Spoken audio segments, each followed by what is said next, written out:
रविशंकर प्रसाद हमारे साथ हैं। रवि जी, बहुत बहुत बधाई आपको। 3 राज्यों में प्रचंड बहुमत की तरफ बढ़ती हुई भारतीय जनता पार्टी दिखाई दे रही है। तो जाहिर है पहला ऑब्वियस सवाल ये होगा, क्या लगता है, क्या वजह है कि जिन प्रदेशों में उम्मीद नहीं थी वहां भी इतनी बड़ी जीत हुई? रजत जी, मैंने एक बात आपसे कहा था, अगर आप अनुमति दें। मैंने कहा छत्तीसगढ़ में घूम के आया हूं, वहां काम कर रहा था, वहां का प्रभारी भी रहा था, वहां जीत होगी। आप उस समय आप अविश्वास के मूड में थे। जी। आपके चैनल पे देख रहा हूं 54 बीजेपी है, कांग्रेस 34 है। हाँ? तो अच्छा लगा, संतोष मिला। आपका जो विश्वास था वो बिल्कुल आश्चर्य में डालने वाला था, क्योंकि बाकी सब जगह से यही खबरें आ रही थी कि छत्तीसगढ़ में तो कांग्रेस सरकार बना लेगी, भूपेश बघेल ने सरकार अच्छी बनाई है, संगठन की पकड़ है, अपनी मर्जी से टिकट दिए हैं। एक वो राज्य था जिसमें कांग्रेस को लगता था कि कोई प्रॉब्लम नहीं है। क्या हुआ लेकिन? देखिए, मैं यहीं से शुरू करता हूं। पहली बात यह है कि इस पूरे चुनाव में नरेंद्र मोदी की गारंटी, उन पर विश्वास, ये बहुत बड़ी बात है। और ये 10 साल के बाद अगर मोदी जी के प्रति इतना विश्वास है तो भारत के लोकतंत्र का एक मील का पत्थर है। भाई, स्टेबल गवर्नमेंट, डिलीवरी की गवर्नमेंट, विकास की ईमानदार गवर्नमेंट, तो मोदी जी के साथ चलो। ये सबसे बड़ी बात है जो कॉमन फैक्टर दिखाई पड़ रहा है। और ये जो मोदी जी के साथ चलो रजत जी, तो छोटी मोटी जो राजनीति का समीकरण और आपके उठापटक होती है, उस पर ये भारी पड़ जाता है। ये तो पहली बात मेरे को। और ये बात मैं आपसे इसलिए कह रहा हूं कि छत्तीसगढ़ में पिछड़े बहुत हैं। और आपके स्वनाम धन्य राहुल गांधी जहां जाते थे कि मैं काउंटिंग कराऊंगा, कास्ट सेंसस कराऊंगा, क्या क्या नहीं कराऊंगा, और मोदी जी ने क्या कहा, मेरे लिए सिर्फ एक जाति है, गरीब, युवा, किसान। और आप देखिए रिजल्ट आपके सामने है। छत्तीसगढ़ के बारे में कहूँ, वहां के लोगों का मैं स्वभाव जानता हूं। जब रमन सिंह दूसरी बार प्रधानमंत्री बने थे रजत जी, तो मैं वहां का प्रभारी भी था। छत्तीसगढ़ के लोग बहुत सरल होते हैं, सहज होते हैं, बहुत मिलनसार होते हैं। और आप याद करिए, जब एक समय वहां पर मैंने, अजीत जोगी मुख्यमंत्री हुआ करते थे, कलेक्टर साहब, तो पिटवा देना। और उस समय दिल्ली के पत्रकारों कहते थे कि हुआ बीजेपी, ब्राह्मण बनिया पार्टी। मेरे साथ सत्तामी हैं, पिछड़े हैं, आदिवासी हैं, वो हार गए। मैं गया था, उससे अटल जी की सरकार में सूचना प्रसारण मंत्री था। हमने कहा ये तो बीजेपी हार रही है। मिस्टर बघेल अगर योगी थे शेर, तो ये थे सवा शेर। पिटवा देना, भ्रष्टाचार करना, बाकी करना। तो जो आडंबर था रजत बाबू, जब एक बार जनता गई तो उसने बीजेपी के शासन को देखा, छत्तीसगढ़ का परिवर्तन देखा, और यहाँ भ्रष्टाचार, घोटाला तो सामने। देखिए रवि, इनके कांग्रेस के पास में एक मुख्यमंत्री का नाम भी था, चेहरा भी था, सरकार के काम भी थे, और बहुत सारी चीजें मुफ्त का माल देने के वादे भी उन्होंने लोगों से किए थे। इसलिए सबको लगता था कि यहाँ कांग्रेस को जीतने कोई मुश्किल नहीं होनी चाहिए। और बीजेपी का न कोई चेहरा दिखाई देता था, न कोई बड़े बड़े वादे किए गए थे। आपने बहुत सही कहा। इसका मैं आपको जवाब दूं रजत जी। इसका जवाब यह है कि यह भारत के लोकतंत्र में एक, अंग्रेजी का शब्द टेक्टोनिक शिफ्ट है, एक बहुत बड़ा बदलाव है। किस पर विश्वास? अब जनता सिर्फ घोषणा नहीं सुनना चाहती, जनता डिलीवरी जानना चाहती है। और डिलीवर कौन करेगा? तो ये मोदी जी का जो रिकॉर्ड है, बीजेपी का रिकॉर्ड है, हमारे मुख्यमंत्रियों का रिकॉर्ड है, जनता उस पर विश्वास करती है। और प्लस ईमानदारी, गुड गवर्नेंस, ये जो पूरा मामला है, ये थोड़ा समझना चाहिए। आप तो भारत की राजनीति को रजत बाबू बहुत दिन से देखते हैं। ये भारत की लोकतंत्र में एक बहुत ही स्वस्थ बदलाव हुआ है, जो जात पात से ऊपर, जातिगत और कई मामलों में बाकी सांप्रदायिक विभेद से ऊपर, हाँ, तो ये मैं बहुत बड़ी बात मानता हूँ। अच्छा लगता है। जो आदिवासी इलाके हैं उनमें कांग्रेस ने पैठ कर ली थी। इस बार ये लगता था कि आदिवासियों के वोट कांग्रेस को मिलेंगे। अभी तक जो ट्रेंड दिखाई दिए उससे पता चल रहा है कि उन इलाकों में भारतीय जनता पार्टी को काफी सफलता मिल रही है। देखिए रजत जी, इसको भी समझिए। गुजरात के चुनाव में मैं बहुत दिन था, वहां स्वीप किया हम लोगों ने। आज जो आदिवासी भी देख रहा है कि हमारे यहाँ डिलीवरी है, हमारे यहाँ शौचालय बने हैं, हमारे अकाउंट खुले हैं, अब आपको बताएं, मेरे लिए सबसे संतोष की बात होती है, पूर्व आईटी मंत्री के रूप में घूमता हूं तो आजकल आदिवासी बच्चे और बच्चियां भी मोबाइल रखते हैं, फेसबुक पर हैं, अपना कमेंट देते हैं। तो ये जो कहते हैं एस्पायरेशनल इंडिया, ये वहां भी है। और जिस तरह से मोदी जी ने पहली माननीय द्रौपदी मुर्मू जी को भारत का राष्ट्रपति बनाया है, इसका भी असर है कि बीजेपी और प्लस मोदी जी के स्वयं की छवि, गरीब परिवार में पैदा होकर भारत के बदलाव। तो ये मोदी की गारंटी कोई मिसनोमर या जुमला नहीं है रजत बाबू, ये एक वास्तविकता है जो जमीन पर दिखाई पड़ता है। रविशंकर जी, मध्य प्रदेश की बात थोड़ा और करनी चाहिए। इतनी बड़ी जीत, वो भी 18-20 साल सरकार में रहने के बाद। गुजरात के बाद ये शायद दूसरा प्रदेश है जहां पर ऐसा होते हुए हम लोग देख रहे हैं। आपने बहुत सही कहा, मैं आपसे एग्री करता हूं। मध्य प्रदेश 18 साल मुख्यमंत्री पर भी इतनी बड़ी जीत, तो वहां मोदी जी की तो छवि है ही है, मोदी की गारंटी है ही है, मोदी जी पर विश्वास तो है ही है, प्लस शिवराज जी का काम भी बोलता है, प्लस बीजेपी का संगठन बोलता है और बीजेपी के प्रति विश्वास। देखिए, आज मैं पहली बार एक बात कहूं, ये मेरा ऑब्जर्वेशन है, रजत जी भी सुन रहे हैं, मेरे मित्र हैं, अनुभवी हैं काफी।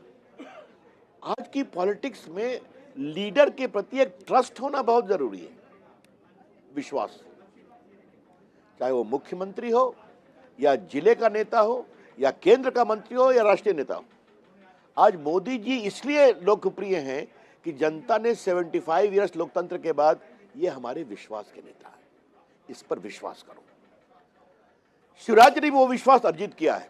ये मैं जो बड़ी बात कहना चाहता हूं, लाडली लक्ष्मी योजना, बाकी योजना, लाडली बहना योजना, लोगों ने देख, मैं खुद था, मैं गुना में, मैं खुद था आपके ग्वालियर में, मैं आपको बताऊं, छिंदवाड़ा हो या फिर मैं जबलपुर था, एक यात्रा में मैं उनके साथ में था, तो लाडली बहना जो खड़ी थी, और खास करके एक यात्रा में मैं प्रदेश अध्यक्ष के साथ में था, आपको बताऊं भाई साहब, मैं आई वाज अमेज्ड जिस तरह से लाडली बहना खड़ी थी।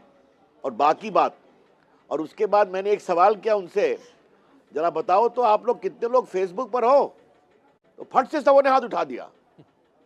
कितने लोग डिजिटल पेमेंट का काम करते हो, आधे लोगों ने हाथ उठा दिया। तो ये जो बदलाव हो रहा है रजत बाबू, ये दिखाई पड़ता है। लेकिन रविशंकर जी, इंप्रेशन ये क्रिएट किया गया था कि शिवराज सिंह 18 साल से मुख्यमंत्री रहे, फटीग आ गया, उनका चेहरा देख करके लोग उकता गए हैं, अब बदलाव होना चाहिए, नया फेस आना चाहिए। देखिए, इसमें एक बात मैं कहूंगा, ये तो लोग चुनाव के पहले ऐसा होता है, लेकिन फिर जो मैंने पहले बात कही, लोगों ने मोदी जी पर विश्वास किया, देश का काम और शिवराज के काम दोनों को जमीन पर महसूस किया।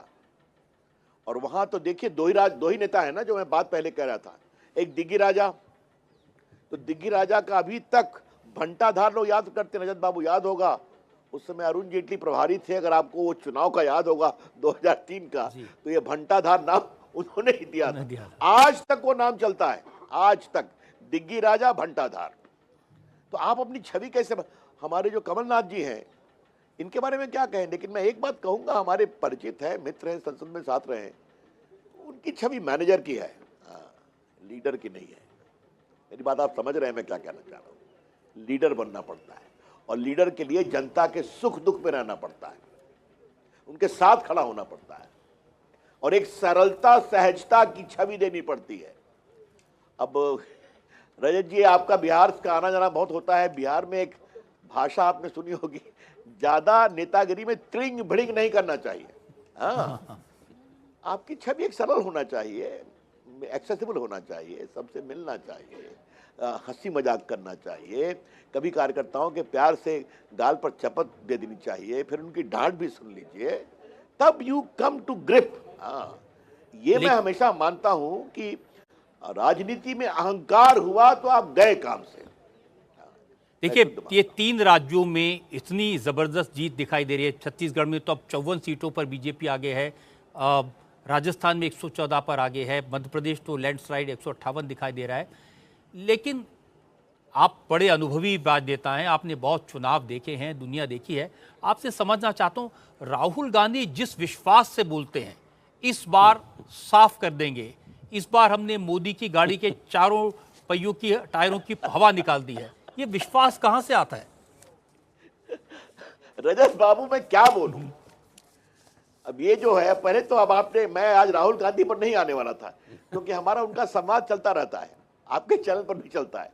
ना आपने बात कही है तो मैं आपसे एक बात करना चाहता हूं। राहुल गांधी चिट की पॉलिटिक्स करते हैं। हाँ, किसी ने उनको चिट पकड़ा दिया तो कभी सावरकर का रिकॉर्ड चलता है, उसके पर याद कहीं 19 में चौकीदार क्या क्या अपशब्द का प्रयोग किया उन्होंने, पिटे। सावरकर के तो अपमान पर हम लोग को भी गुस्सा आता था।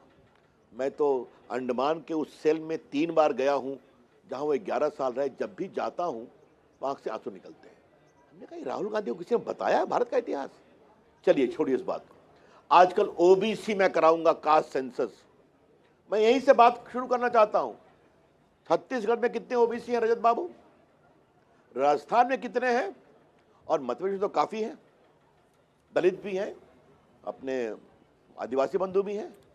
इनका सारा जो प्लैंक था, तो हमने एक बार संसद में कहा था कि राहुल गांधी आप तो होमवर्क नहीं करते, लेकिन क्या आपके सहयोगी जो लिख के देते हैं एक बार सोचते हैं कि क्या बोलूं? और आज जब जाति गणना की बात वो करते हैं रजत बाबू, तो मैं आपके चैनल पर एक बात कहना चाहता हूं। राहुल गांधी अपनी क्षमता से तो नहीं है वहां पर, इसलिए हैं कि राजीव गांधी के पुत्र हैं, इसलिए हैं कि इंदिरा गांधी के पोते हैं, इसलिए हैं कि जवाहरलाल नेहरू के परपोते हैं। तो जिसकी जितनी संख्या भारी उसकी उतनी हिस्सेदारी। तो क्या कांग्रेस में ही चलेगा कि नहीं चलेगा? ये बड़ा बड़ा सवाल मैं आपके चैनल पर आज छोड़ रहा हूं। क्या लालू प्रसाद तो पत्नी और बेटा, क्या मुलायम सिंह यादव अपने और बेटे? तो ये देश देख रहा है, पिछड़े अति पिछड़े भी देख रहे हैं, और उसमें भाजपा सबको सम्मान करती है। तो ये बड़ी बात है, अच्छा है। और हमेशा मैं कहता हूं रजत बाबू की हर चुनाव एक बड़ा लेवलिंग भी करता है, हाँ, इश्यूज को, बाकी को। तो एक इशू है जो वो किसी चुनाव में उठाना नहीं भूलते, इन राज्यों के चुनाव में उन्होंने बार बार उठाया, वो है अडानी का। और बार बार कहते हैं कि अडानी सरकार चलाते हैं, मोदी अडानी के लिए काम करते हैं। आपको बताऊं, छत्तीसगढ़ में मेरी प्रेस कॉन्फ्रेंस रायपुर में, और उसके पहले एक दिन आए थे, वहाँ भी प्रकरण कर गए।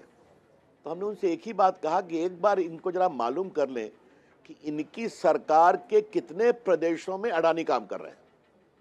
क्या राजस्थान, क्या छत्तीसगढ़, क्या सहयोगी में ममता जी, इंडिया गठबंधन, क्या केरला? तो पहले वहीं तो हटवा देना भाई। तो फिर कहूँगा इनको एक चिट दे दी गई कि अडानी लेके चलो। तो याद होगा कि उनका भाषण हुआ था ना अपनी यात्रा के बाद, कि मैं देश में जहां जहां गुजरा वहां मुझे एक स्वर सुनाई पड़ा, अडानी अडानी अडानी। तो हमने संसद में कहा राहुल जी आप तो मोहब्बत की दुकान बैठाने गए थे, ये नफरत की दुकान कहां से लेकर के आए हैं? तो चलिए इस पर आज मैं I don't want to devote my time on Rahul Gandhi only Rajat ji. नहीं, लेकिन आज बहुत अच्छा दिन है, विजय का है। एक और सवाल आपसे पूछना चाहता हूं। बार बार चुनाव में कहा गया कि ईडी को उन राज्यों में भेज दिया जाता है जहां पर चुनाव, छत्तीसगढ़ में भी महादेव ऐप का इशू आया। देखिए मैं इस बात का जवाब दे ही दूं, ये हल्ला बहुत करते हैं। ईडी ने रेड किया, सिसोदिया साहब जेल में है कि नहीं? संजय सिंह खिलाफ चार्जशीट हुई कि नहीं हुई? कोर्ट ने बेल रिजेक्ट किया कि नहीं किया? ममता जी के राज्य में एक शिक्षा मंत्री 70 करोड़ 60 करोड़ मिला, जेल में है कि नहीं है?